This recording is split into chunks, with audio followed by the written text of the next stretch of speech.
réagir. Donc demandez à Allah subhanahu wa ta'ala, de jour comme de nuit, de vous accorder al-baraka. Et faites tout ce qui est en votre possible pour acquérir cette baraka à travers, comme je vous ai dit, la prière, le bon comportement, à travers les bonnes actions, à travers le Coran, à travers la salat, à travers le dhikr. Et je terminerai avec ça aussi. Le dhikr, vous savez, vous connaissez le hadith de Fatima radiyallahu anha wa ardaha, fille du prophète, alayhi salatu wassalam, qui est venue voir le prophète, elle a dit à Rasulallah, est-ce qu'elle a demandé de l'aide, une servante pour l'aider dans ses tâches, dans ses activités, parce que voilà, les tâches et les activités à l'époque, ce n'était pas comme aujourd'hui. Hein. Tu prends l'aspirateur, tu as juste à passer l'aspirateur sur le tapis, tu veux de l'eau, non, tu ne vas pas porter des seaux et faire des mètres, voire des kilomètres pour aller prendre de l'eau, non, c'était très difficile. Et le prophète lui a dit, je vais te donner meilleur que cela. Vous connaissez le hadith, il lui a dit, avant de dormir tous les soirs, regardez, elle est où la baraka? Dans la santé, pour avoir de la force. Elle est dans le dhikr, dans l'évocation de Dieu, subhanallah.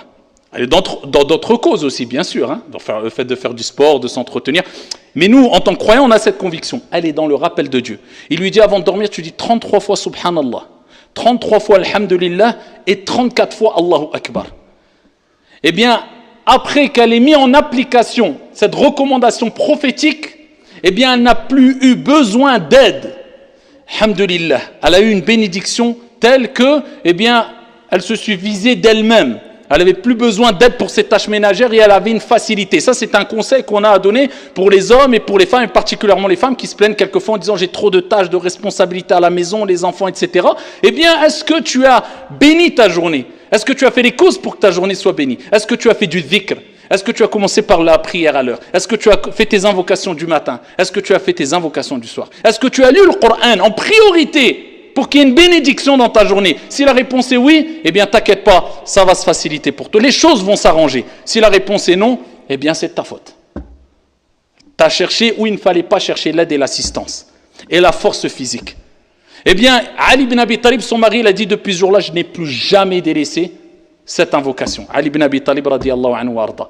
Et pour terminer, et là je termine vraiment, n'oubliez pas c'est taqwallahi tabaraka wa ta'ala qui est très important, à savoir s'éloigner des péchés et obéir à Allah au maximum.